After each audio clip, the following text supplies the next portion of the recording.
7वीं class. देखो हम लोग 4 तक कल पढ़ लिए हैं, अब पाठ 5 पढ़ेंगे। ठीक है, पाठ 5 में क्या है ये देखो, 17वीं शताब्दी। ठीक है, ऐश्वर्य का युग।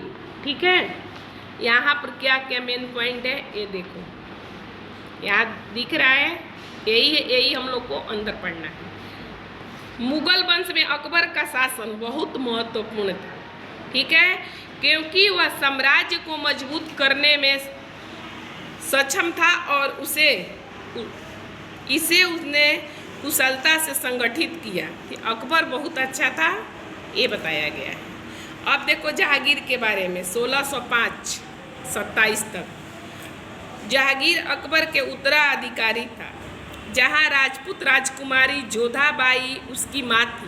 ठीक है, अकबर का शादी किससे हुआ था? जोधाबाई से। ठीक है, प्रसिद्ध संत शेख अलीम चिश्ती के नाम पर अकबर ने उसका नाम मोहम्मद सुल्तान सलीम रखा। शेख सलीम चिश्ती की कृपा से ही उसके पुत्र प्राप्त हुए। सलीम के योग शिक्षकों से शिक्षा ग्रहण। ठीक है, अब यहाँ पर देखो, अकबर के शासन के अंतिम वर्ष में आलिम उसके विरोध विद्रोह कर दिया था। ठीक है, ये सब पढ़ लेना यहाँ। अब हम लोग मेन मैं बता देती हूँ। जहांगीर के विजय अभियान। प्रथम वर्ष जहांगीर का राज्य, ठीक है, उसके पुत्र खुसरो के विद्रोह के रूप में बदनाम हो गया। खुसरो उसके राजपूत पत्नी के पुत्र था, अम्बेर मानबाई उनका नाम था। ठीक है, फिर उसे राजपूत कुलीन का समर्थन किया। अब जहांगीर और नूरजहां। 1611 ईस्वी में जहांगीर ने नूरजहां से विवाह किया। नूरजहां बंगाल के शेर अफगान की विधवा थी। एक मुठभेड़ में उनकी हत्या कर दी गई। नूरजहां का अत्यंत सुंदर और प्रतिभाशील स्त्री थी। जहांगीर उसे बहुत प्यार करता था और उसे बहुत ही प्रभावित। ठीक है, ये सभी पढ़ लेना है, बहुत अच्छा है, एकदम स्टोरी बहुत अच्छा है, जानकारी भी तुम लोग को हो जाएगा। जहांगीर महान सुंदरता प्रेमी था। ठीक है, जहांगीर कश्मीर की सुंदरता से बहुत प्रभावित था और जल्दी वह जाता रहता था। उसके कला तथा साहित्य के भी रुचि दिखाई। उसने श्रीनगर, लाहौर के आगरा में सुंदर बाग लगवाया। ठीक है, ये पढ़ना। ये देखो, कश्मीर से वापस लौटते समय वह घोड़े से गिर गया, जिससे 1527 ईस्वी में मृत्यु हो गई थी। ठीक है, उसे लाहौर यानी पाकिस्तान के निकट शाहदर में दफनाया गया और जहां शाहजहां के सुंदर मकबरे का निर्माण करवाया। अब शाहजहां कब से कब तक था ये देखो, शाहजहां 1627 में सिंहासन पर बैठा। जहांगीर के मृत्यु के उपरांत सिंहासन के लिए थोड़ा संघर्ष हुआ। उसे अपने भाई राजकुमार शहरयार, जो भारत का सम्राट बनना चाहता था, उसे संघर्ष करना पड़ा। अंत में राजकुमार खुर्रम यानी कि शाहजहां की जीत हुई। वह शाहजहां के नाम से विश्व में बादशाह और सिंहासन पर बैठा। शाहजहां के विजय अभियान। शाहजहां महान सेनापति था। वह अपने साम्राज्य के विस्तार का बहुत इच्छुक था। वह अपने दादा अकबर के विस्तार नीति के से आगे बढ़ना चाहता था। ठीक है, यानी अकबर का ये पोता था। ठीक है, कौन? शाहजहां।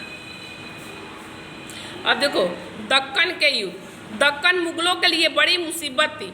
दक्कन में अहमदनगर, बीजापुर और गोलकुंडा 3 प्रमुख राज्य थे। शाहजहां ने इन राज्यों के आधिपत्य में लेने के लिए कमर कस ली, यानी अपने में मिलाने के लिए कमर कस लेना। ठीक है, यानी कि युद्ध के लिए तैयार हो जाना। यहाँ पर देखो, मध्य एशिया टीप।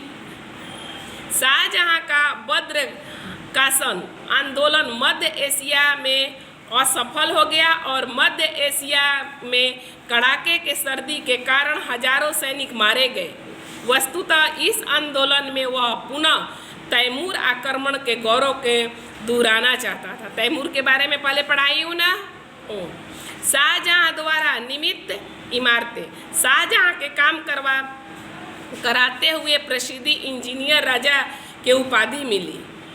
उसका शासन काल भारतीय इतिहास में स्वर्णमयी काल कहा जाता है। ठीक है, इसने इमारतों के सुंदर चित्रकारी अंकित करवाई। उसके इमारतें कई भारतीय और विदेशी वस्तुएं शैली का समावेश है।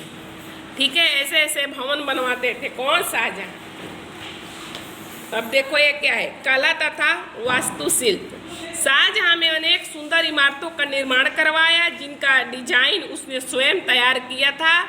उनकी सभी इमारतों में कीमती पत्थर, मोती, सोने तथा चांदी का प्रयोग किया गया। ये इमारतें पारसी तथा भारतीय वास्तु शैली से सुंदर मिश्रित है। अब ताजमहल ही देख लो, ताजमहल दिख रहा है ना। शाहजहां के आगरा के यमुना नदी के किनारे ताजमहल का निर्माण अपने बेगम मुमताज के यादगार स्वरूप करवाया, जिसे इसमें दफनाया गया। यह शुद्ध सफ़ेद संगमरमर से बना है। यह कहा जाता है कि इसे पूरा करने में कितना लगा था? 22,000 मजदूर को 22 वर्ष का समय लगा और इनकी कीमत उस समय के अनुसार 3 करोड़ रुपए थी।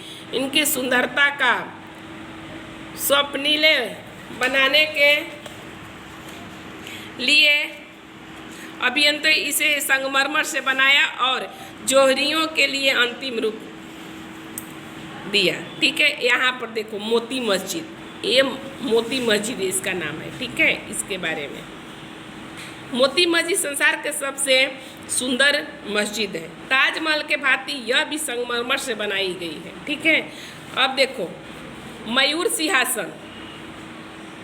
शाहजहां के दरबार में एक शाही तख्त बनवाया जिसे मयूर सिंहासन कहा जाता था। इसे ठोस सोने तथा बेश कीमती जवाहरातों से बनाया गया था। इसमें 19 करोड़ से खर्चा हुआ।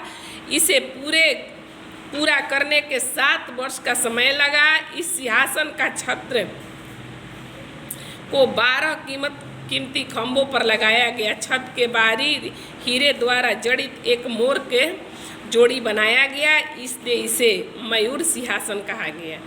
देखो दुर्भाग्य में 1739 ईस्वी में नादिर शाह ने दिल्ली पर आक्रमण किया और मयूर सिंहासन को लेकर के चला गया।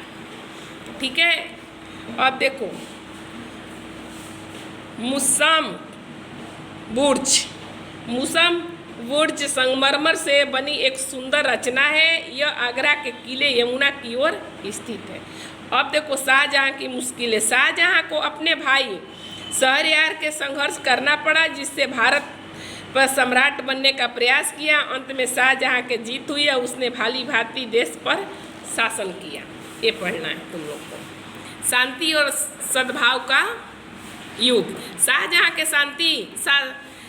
शासन शांति और व्यवस्था के मिसाल थी। देशवासी विदेशी आक्रमण के भय मुक्त होकर स्वतंत्र आनंद उठाते थे। ठीक है, ये पढ़ लेना।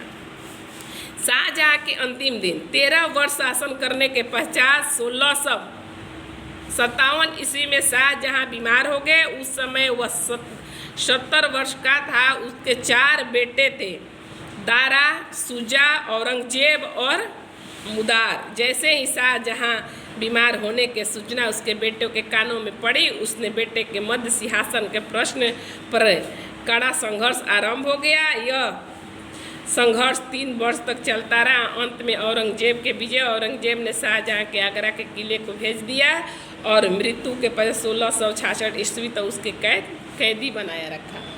देखो कितना एक क्रूर पुत्र था, बाप कितना अच्छा था।